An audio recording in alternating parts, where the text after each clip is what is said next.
I just want to say welcome to everyone, whether you're joining us live or whether you'll be viewing it later on our Facebook. As we begin,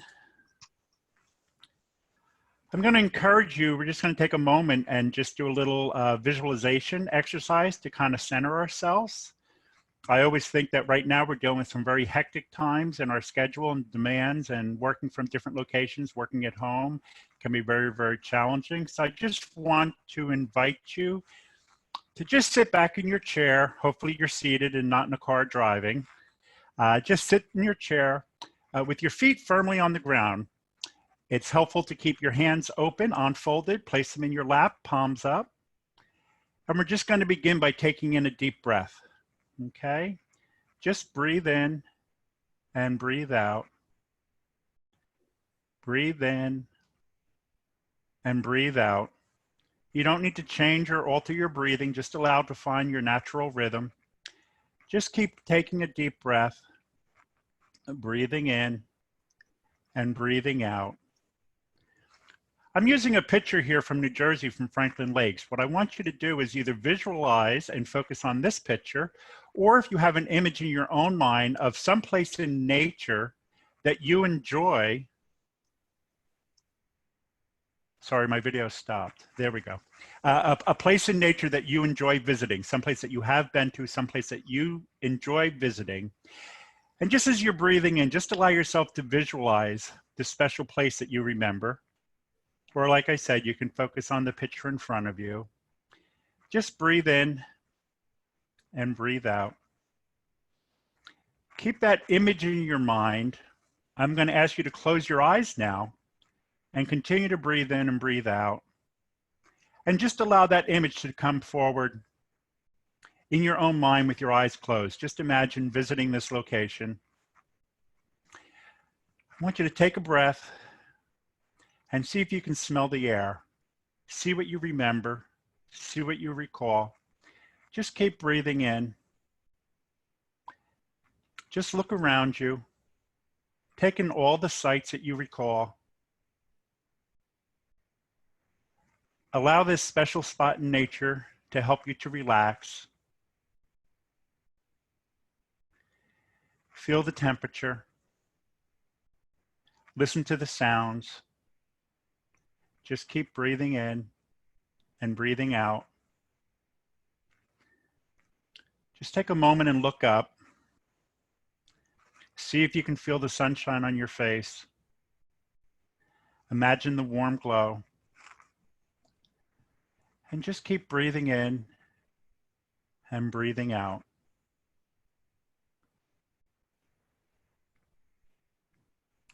This is an image that you have in your mind. This is a place that's special to you, or a place that you can visit anytime you choose to. It's important that we remember to take time to relax. And one thing we can do to help us relax is with our visualization. So we're going to prepare to come back to the webinar. So you're going to be opening your eyes. But just hold on to that special place for a moment. Think about what it is that you created, the visualization that you have. And just let it be stored in your memory, and know that you can come back and visit this place anytime you choose to. You can either use pictures that you have in front of you or just a picture in your mind. Just find a place to relax and really focus in on your breathing. And then as you're focusing on your breathing, try to remember everything else that you recall, the sights, the sounds, the smells. That little bit of mindfulness can help you to relax and help you to stay in the present moment. And I think that's very important, which is part of what we're going to be presenting and talking about today. And we talk about rituals that we use in our daily lives to help us during this pandemic. Okay, I want to stop my video and focus on the presentation here. So this is the general content of today's presentation. We know that a lot of the rituals that we use have been modified or need to be modified as a result of COVID-19. The important overall goal is that we are encouraging ourselves and others to find balance, the balance that we need to have with our work, our home, and our families. We're also going to be taking a little time to kind of plan ahead. What I would like you to do is just think about some rituals or some activities that you were thinking are important to you. It may be something that you're missing, but it can also be something that you're planning on doing. So if it is something that you're missing, I want you, as the presentation goes along, this is not a test, this is not going to be anything more than just a place for you to kind of just share some thoughts, and you can use the chat box to do that, to just list some of the rituals or some of the activities that you're either looking forward to, or you have some concern about how you will be able to incorporate them, if you will be able to incorporate them in the next several months as we're dealing with the pandemic, okay? We're also going to share some resources towards the end to also help others. So let us continue. You know, we're dealing with very, very difficult and trying times. And these trying times are not only affecting us personally, they're also affecting us professionally, okay? All aspects of our daily lives have been thrown into chaos, and we're learning new ways to learn how to cope and to deal with. And again, it's about finding that balance between our families and also our responsibilities.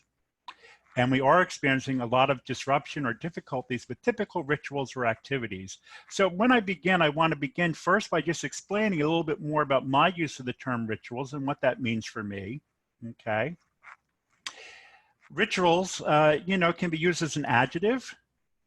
It can be used as a noun, but it usually signifies some type of an activity, some type of an experience that can be shared with others, or it can be practiced individually, but it has a level of consistency that we have in our lives. It's something that we enjoy doing, and we sometimes do it on a regular basis or even an annual basis. So currently, with COVID-19, many of our time-honored rituals, including the graduations, the proms, the weddings, and even funerals, have been canceled or changed. So that's one part of the rituals that are being affected right now. There's also very important transitions that we make in life, and those transitions also sometimes include certain rituals that we have. Now, those type of rituals are perhaps on the larger scale. There's also some smaller scale activities that we do when we ritualize our everyday activities. Just think about what it's like for you when you get up in the morning, when you wake up. What's one of the first things you do when your eyes open? Do you shut your alarm off? You wake up without an alarm. How many do you reach over and check your phone for any messages? Do you get out of bed and start your morning coffee?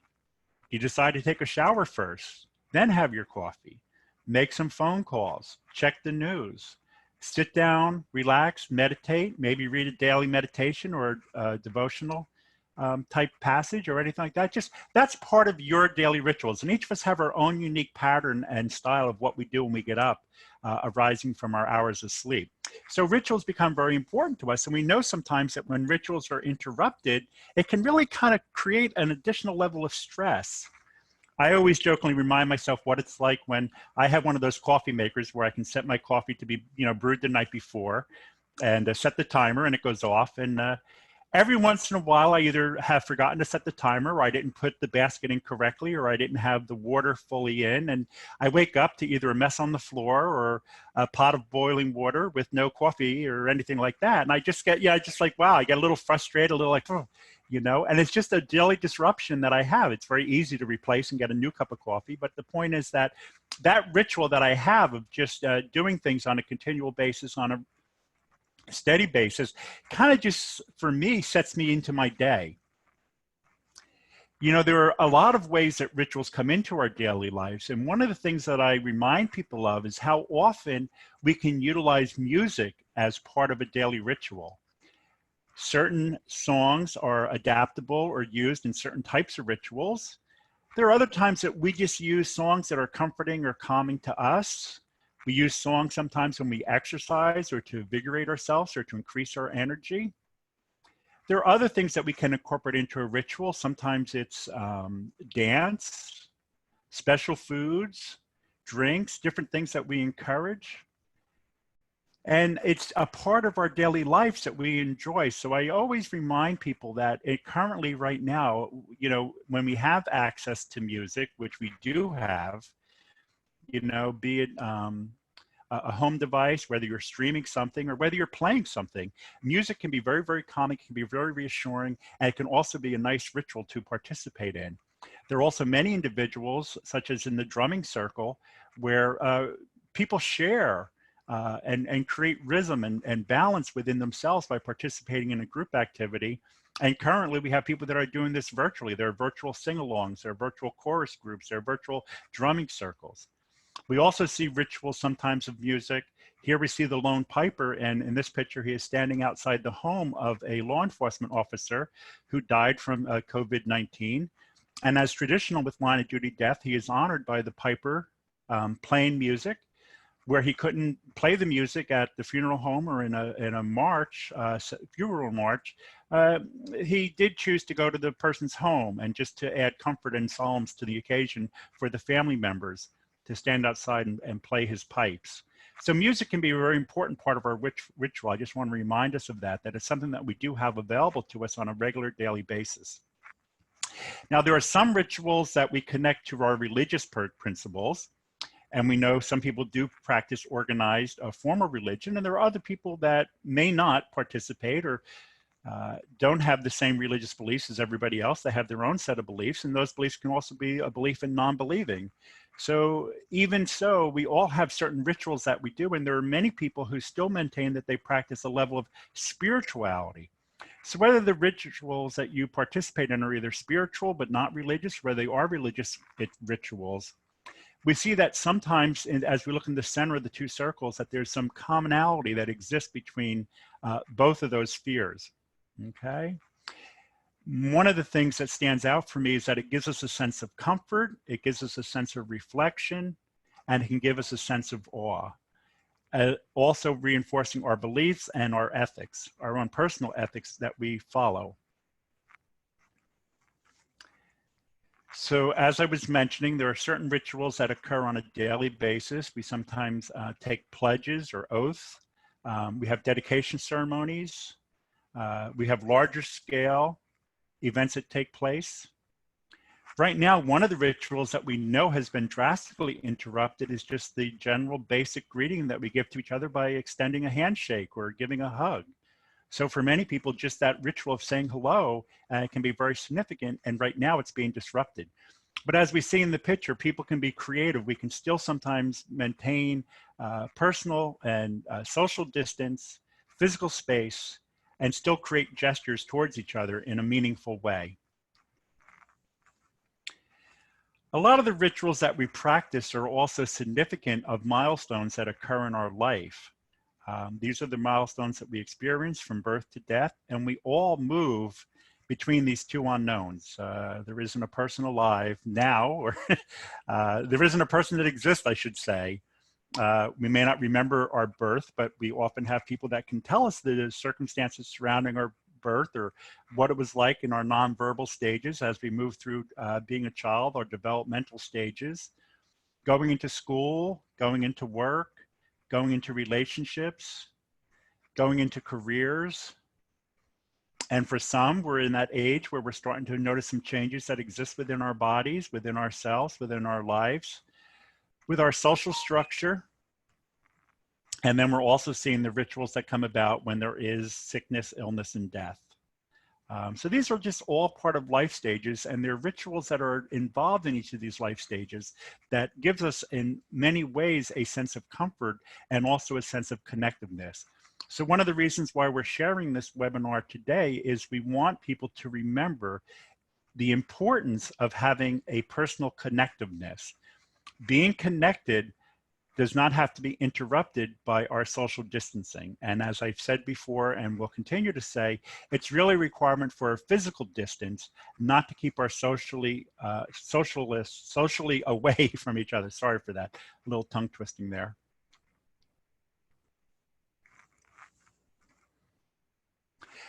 You know, there have been times that we have honored people in illness, but we also have allowed their healing and shared in their healing with us as part of a ritual. I have many friends and a few family members who are cancer survivors. And I know many times when they announce that they return from the oncologist or from the doctor's office and they had their testing done at certain intervals and they're declared cancer-free, it's definitely a reason to celebrate.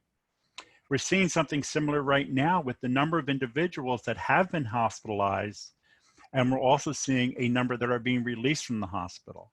a number of people that are able to leave the hospital, that are able to get off ventilators. And we share in that joy. And not only do we share in that joy for that person, but as you see here for the workforce, it's very important for them to recognize that what they are doing now is helping others. And in helping others, people are getting better. There are times that, yes, we are losing people also, but let's find a balance with that, in that we can celebrate the encouragement that we have from when we are able to help people to heal, and also recognize that there are times that we will have to grieve the ones that we lost. Moving on, there's many different ways that families and friends are celebrating certain milestones that exist in an individual's life, such as with birthday celebrations. We see online birthday celebrations. We see parades that have been created for children and even seniors, car parades, people honking their horns from the street, neighbors walking past the house and waving, and also just relying on the virtual interface that occurs. And we can FaceTime with someone to honor them on their occasion. There are other occasions that are significant to us, and sometimes the occasions also incorporate a use of a meal. It could be a sacred event like a Passover Seder, and here we see families celebrating Seder together with other relatives who are not able to join them physically, but are able to enjoy them and be with them via the internet. The other picture, this is a picture of a wedding couple who had a wedding all planned, and of course a lot of things were prepaid for. One of the things they had done is they had ordered their flowers for their wedding, and it was really too late to cancel. And of course they didn't want to burden the florist with having put in this order for flowers, and then they weren't going to be able to use them.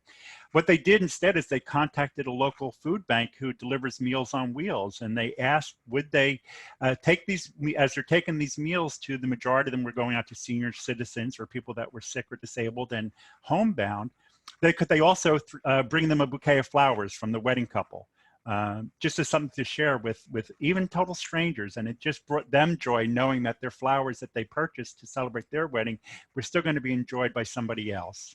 So again, the point of these two is that, you know, we have to think outside the box. We have to remember that we can be creative with different ways of celebrating rituals, and remembering that the rituals are important. I think it's really unfortunate that right now for some people, we get a little dismissive over the rituals, and that to me is just a sign of the stress that we're enduring with such high stress right now that we forget we need to find that balance.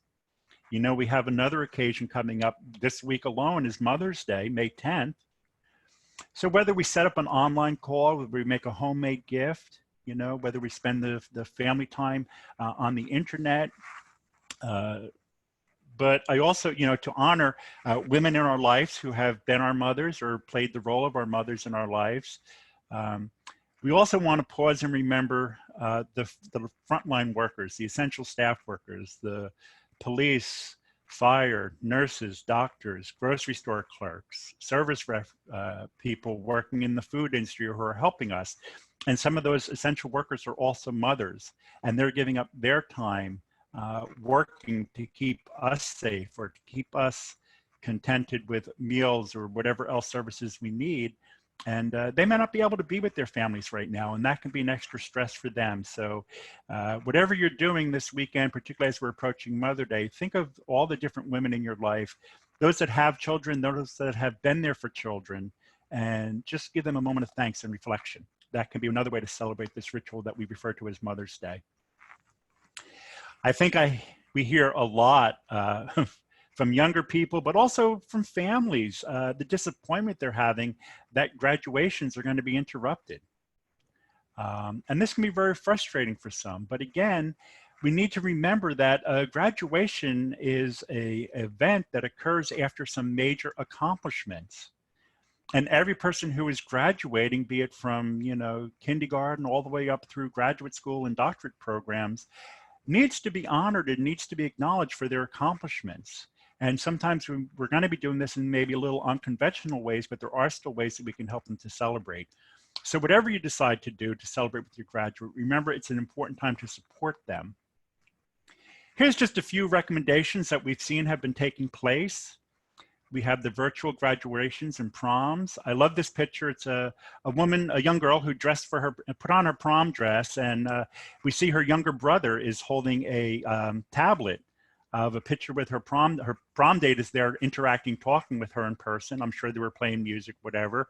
But it just kind of made the special night. And for her, it made that, you know, that dress that she looked for, that she was anticipating wearing, at least she got to wear it maybe in her home, and her date got to see her, and they had a little time to spend together, and a family was able to create that for her. So there's different virtual proms. There's also actually some celebrities that are providing virtual proms. They're offering music and DJs and other forms of entertainment that are being done online and or on TV, or they're being streamed, and graduates at least feel like they're having something, their graduation or their prom. And then here we see also the do-it-yourself graduation gown. This is a very simple graduation gown just made from a black plastic garbage bag.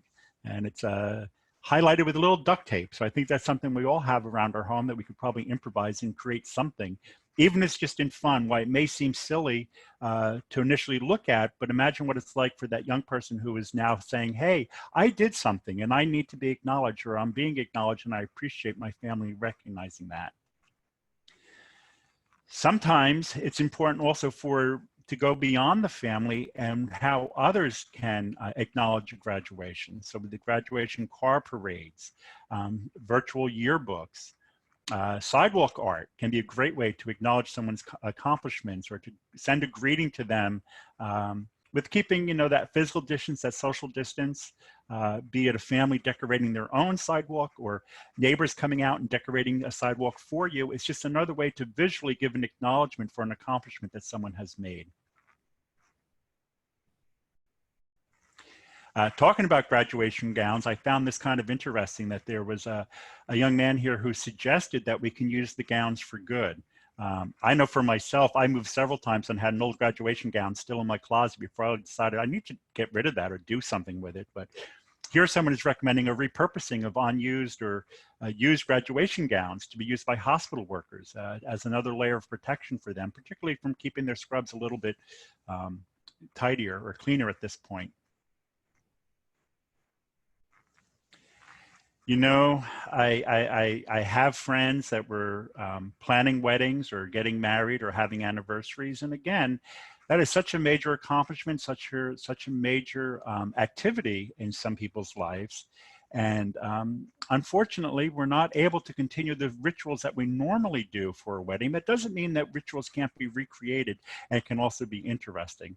I think what reminds me in some of these pictures is how the couples are actually joking with themselves about the use of face masks and keeping social distances. And, you know, I think looking back, some of these wedding portraits are going to be very, very endearing to individuals who were able to still honor their love, to go on with their wedding celebration, and also to share it with other people in a safe way that had meaning to them. So we're actually making transformations of our wedding rituals. And again, there are some couples who might decide to just perform their ceremony, you know, one-on-one or only with whoever might be in their home, if somebody's living with their parents and stuff like that. And there's also safe ways that people are actually going into the community. We see people walking the streets or walking their sidewalk, or we see car parades going by and neighbors creating receiving lines from a safe distance. You know, it may not be the beautiful banquet hall or the outdoor park or wherever else that someone was planning on holding their wedding with an assortment of friends and family, but it can still have the same meaning and acknowledgement for some. And when we talk about meaning and acknowledgement, I think of the rituals that many brides recall, or anyone getting married actually, you know, something borrowed, something blue, something old, something new. And if definitely gloves and face masks right now, you can find an assortment of them in blue. So again, we need to look for that bright spot, look for that little bit of joy that we can add to someone in their personal rituals that they're having, but also in the rituals that they're having that are going to involve part of the community that can be involved safely. I know in the beginning of discussion, not just with the pandemic that we're currently experiencing with COVID-19, but I recall even in early discussions with H1N1, how much it was emphasized that there would have to be restrictions placed on public gatherings. sporting events, large group gatherings. And one of the communities we had major concern was for people that are practicing religious observance, people that go to organized or faith-based groups or settings to share in a communal response with their religious principles. And here we see that people are, again, whatever the religious faith or denomination, people are able to create rituals for themselves safely to keep their distance and also to honor the rituals that are important to them within their religious observance. Other rituals we often think about are the national holidays, Memorial Day, Labor Day, the start of the summer season. I grew up living here on the Jersey Shore my entire life. So for me, I always think of everything that takes place between Memorial Day and Labor Day is just all part of my summer. And, I always look forward to how the summer begins. But and we do have Memorial Day, and we're still going to be honoring Memorial Day. And Memorial Day, it's not just going to be about picnics in the park or going to the beach, but maybe we need to be mindful of what the meaning of Memorial Day is as far as remembering the lives that were lost, the heroes that sacrificed. And perhaps now we're seeing a new brand of hero that is emerging. That maybe didn't wear military uniforms, but they're still giving their life and their service to their country, our healthcare workers and other professionals.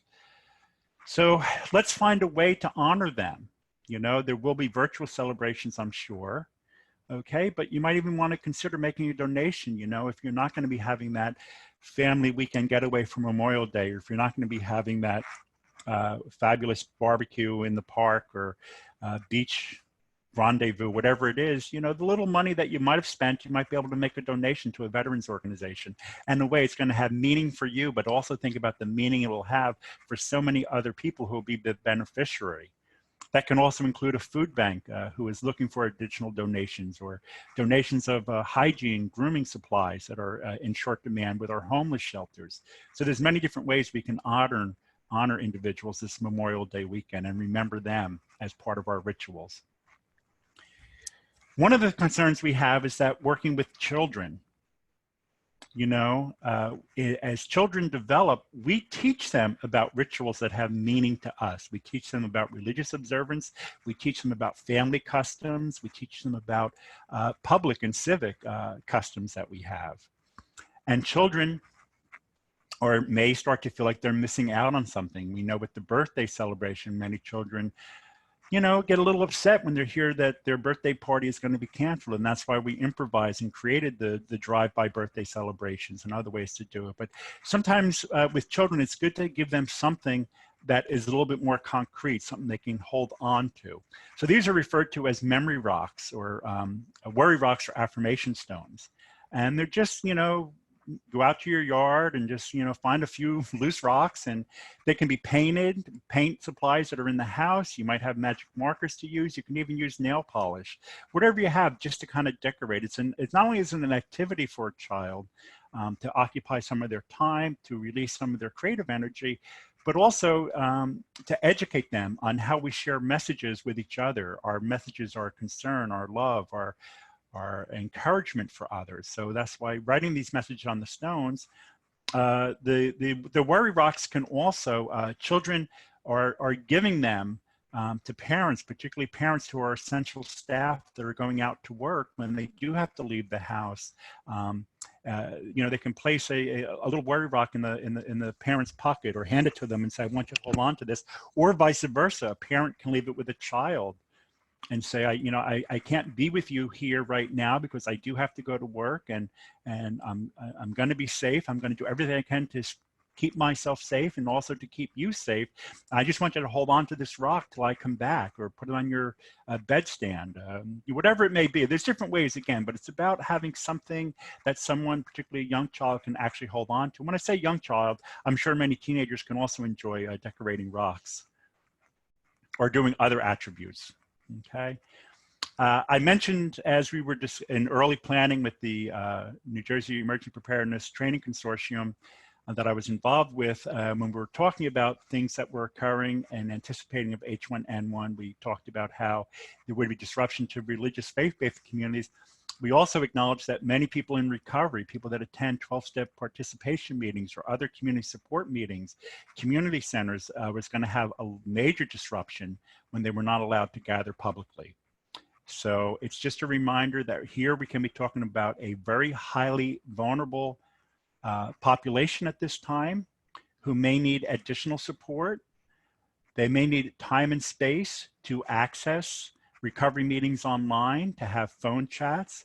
There may be people living at home that feel uncomfortable without a little level of anonymity or privacy within their home. So we want to be respectful and encourage people to find that time to keep contact with their recovery program, whatever it may be.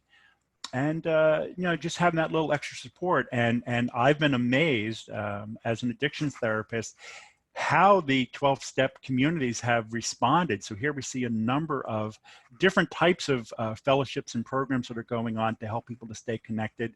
There's also daily apps that are being used. There are daily reflection apps that people can download and have messages sent to them every day. And the significance here is that for a lot of people in recovery, early recovery is about changing some of the behaviors that they had in their active addiction.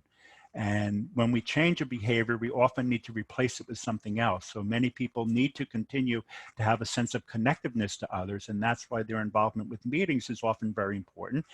Not everyone in recovery goes to a meeting, but many people do. And when we see this disruption, it can also kind of send them off kilter. So just helping them maintain that becomes very, very important.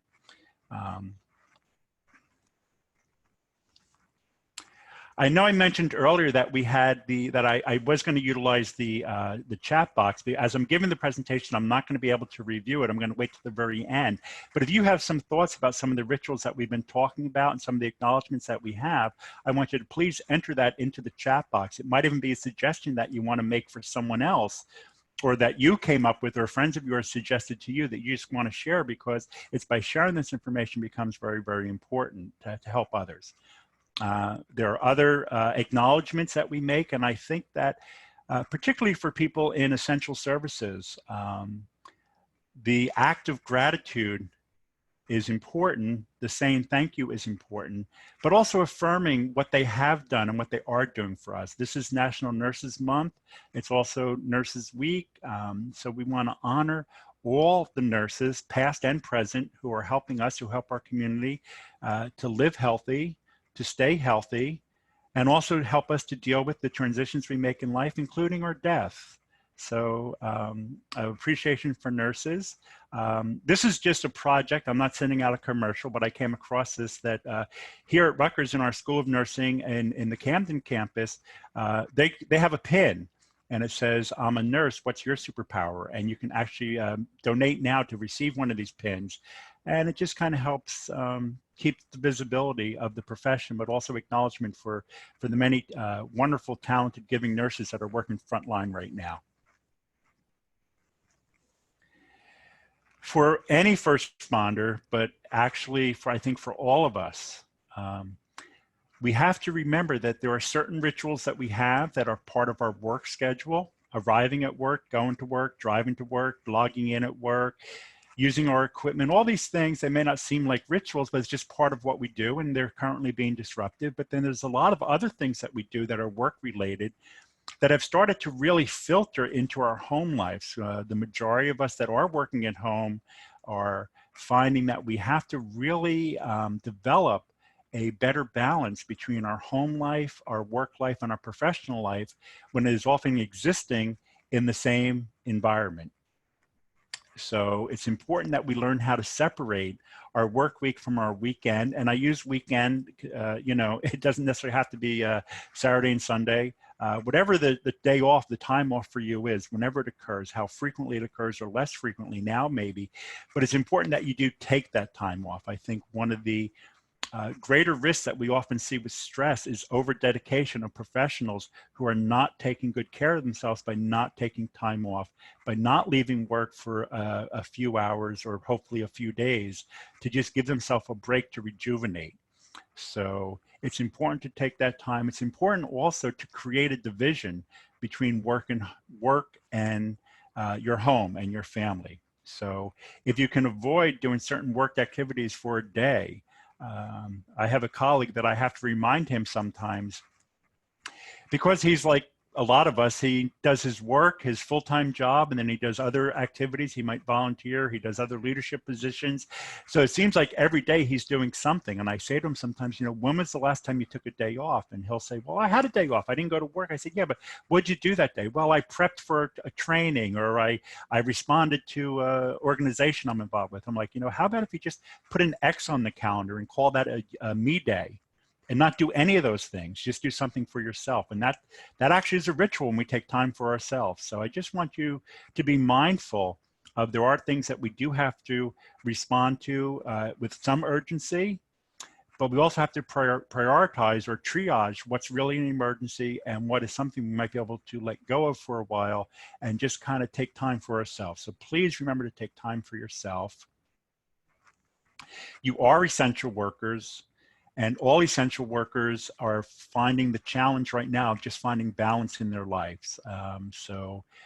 You know, we're also working harder to work at home. That's a lot more difficult than it is. Sometimes, why some of us might complain about a commute, it really is nice to get out of the house sometimes and just be with your peers and your coworkers and be in your work environment. And that's being disruptive right now. And we're spending more time at home. And then at home, there's other demands. We might be helping with teaching or schooling or meal prep or whatever else is going on. And then with other people in the home also feeling their own anxiety and their own stress. So it's really takes quite a balancing act sometimes. So let's remember to find that balance. Let's remember that even at home, we need to create some rituals for ourselves and for the people that we might reside with, or the people that we love and care about, whether we're connecting with them virtually or whether we're able to keep that physical distance and still have some connection, and just maintaining certain rituals, you know, mealtime, break time, movie night can be important little rituals to help people to find their balance. In general, and we said this before, and I'm going to say it again, the new normal is not normal. This is not a normal circumstances. As an addiction specialist, I sometimes have clients say, I don't even know what normal is. And for me, the only answer I can give you is normal is sometimes just a cycle on the dryer or the washing machine. You know, how do we know really what normal is sometimes? And maybe there isn't really such a thing as normal, but we do have what's right for us. And I think we can do the right thing. And what is right for us is finding that balance. So maintaining the rituals is one way to help us to find balance. Taking the moments, taking the time, doing a little meditation, doing a little deep breathing, doing some structured, organized activity, doing some calming, peaceful activities can also be important for us right now. We are keeping that social distancing, and we are talking about now we're starting to experiencing that social distance fatigue. I love when Jessica Layton on CBS News used this quote about what we're dealing with as far as the quarantine and where the word originates, which comes from when ships were required to spend 40 days in port before they could dock, because there was concern about bringing disease and plague into the home port. So we are experiencing, and it's a real thing that we're experiencing right now, social distancing fatigue. We don't need to minimize that. We don't need to focus on it. We just need to acknowledge that it does exist, okay? And therefore, having some rituals, having some things to look forward to. I mentioned in the beginning, I want you to think about some of the things you might want to participate in, or encourage others to participate in that can be done safely. And please share that in the chat box. I right now have not been able to respond to the chat box because of the way the systems are working, but we will be reviewing that later. But I encourage you to be having that conversations with each other, because as you're listening to me, you can also be generating some ideas from each other. We're moving into a new time, a new season. We are starting to see some changes. Yes, the governor has decided to open the parks. There are counties and municipalities that are making decisions about their beachfront and their boardwalks. There are places we can go to for some rest and relaxation. We need to practice that social distancing, okay? But it is something that many of us are looking forward to. So we wanna, again, think about what's gonna be mindful, meaningful to you, taking that time off, getting some exercise, getting some fresh air. Not everyone has the opportunity to go to a park, and sometimes just, you know, if we can safely walk a city block, if that's where we live, can have some major improvement for us. It just gets us out of ourselves. The thing is that wherever you're going, one technique I encourage you is to just look and take in your surroundings. Just think about where you are and what you're experiencing. What are the sights you're seeing? What are the sounds you're seeing? What is the temperature of the environment? It really helps you to connect with any of our physical environments, and that can be part of our daily ritual or our weekly rituals when we make a connection with something other than thinking about or preparing or prepping or working on COVID-19.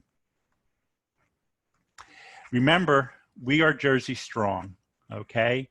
We have been through a lot, we have seen a lot, we have done a lot, and we have survived a lot, and we will continue to survive. But one of the important things is that we survive and we work together. We have many different rituals also. I didn't have time to go into it in detail, but there are a lot of rituals that are connected to our culture. So as people are practicing rituals, we can also be mindful that for others that are not part of that community, not part of that culture, they may not understand the significance of it. That doesn't mean they need to dismiss it. It could be very important to that person in their culture and their belief or in their family to practice these cultural differences, cultural rituals, and we need to allow space for everyone to do that. One last thing I'm going to do before we close. It's a little ritual about self-care. I mentioned in the beginning of the presentation about me and my snafu sometimes when I don't set my coffee pot to work properly, and how that can kind of get me a little off kilter for the day. But I want to just outline for you a very basic ritual that you can do, okay? I remember when I was in grade school hearing about tea rituals, and what that means, the symbolism and the procedures that are used as people prepare tea and share tea, either individually or communally, and the whole ritual involved. And it was also about finding balance, about finding a place of peacefulness and serenity, you know, and even coffee therapy, you know, taking a coffee break with somebody. Many times, you know, many of the coffee shops have become very, very popular in the past 10 years. And right now, we're not visiting them like we used to. But what I want you to do instead, I just want to think of a ritual, okay, that in the morning or at any time during the day when you get a beverage for yourself, preferably a warm beverage. It seems to work better with a warm beverage. But I want you to, you know, instead of just gulping your coffee or your tea down and, you know, getting back to work, I just want you to take a moment. Just take a moment and after you prepare your beverage, be it coffee, tea, cocoa, cider, even mulled wine could work. It just does work better if it's a warm beverage. Just hold the cup in your hand. Just hold it in your hand and connect with it. Feel the warmth that's generating through your mug or your glass into your hands. And just make that connection. And then close your eyes and hold your beverage close to your nose and just breathe in the aroma. Get the fragrance. Think about what it means for you to take a moment, to have a break, to take a little time for yourself, to prepare this beverage, and just focus on that. Just breathe it in, breathe in the aroma, feel the warmth in your hand, and then just gradually take a sip. But take a slow sip. Just take a slow sip so you can just kind of get that taste and think about what that's like to just have that moment of relaxation. You know, just having a tea break or a coffee break or even a glass of wine can be very, very, very calming, very reassuring, very centering for some. So remember to take those moments for yourself in your daily life, okay? It's just one little ritual, and then of course you just continue to consume your beverage and enjoy it. But occasionally just take a moment and be a little mindful about where you are, what you're doing, and also how you're feeling, what you're thinking, and what you're hoping for. Remember, as I said, we are New Jersey strong. And I have a quote here from Eric Erikson. Life doesn't make any sense without interdependence. We need each other. And the sooner we learn that, the better for all of us. So let's remember, we are getting through this together. There are many different rituals we share with others that we can continue to share, perhaps in a new way, but it can still have meaning and reflection in our lives. I want to thank you for participating today. We're going to be holding our next mini webinar on May 20th, and we're going to focus this time with managing our grief and losses. So please join us May 20th for a webinar. You can also be able to catch it on Facebook Live. And that's my contact information. I want to thank you all very much. I will be ending now. I'm going to just glance at the chat room, and I appreciate people that are saying thank you and the acknowledgements. I hope some of you were able to share some ideas, and we'll be happy to send you a PDF. Colleen will be sending you a PDF of this presentation and also the announcement for the additional webinars we're going to be offering. Okay, thank you all very, very much, and have a moment and a time for yourself. You deserve it. Thank you.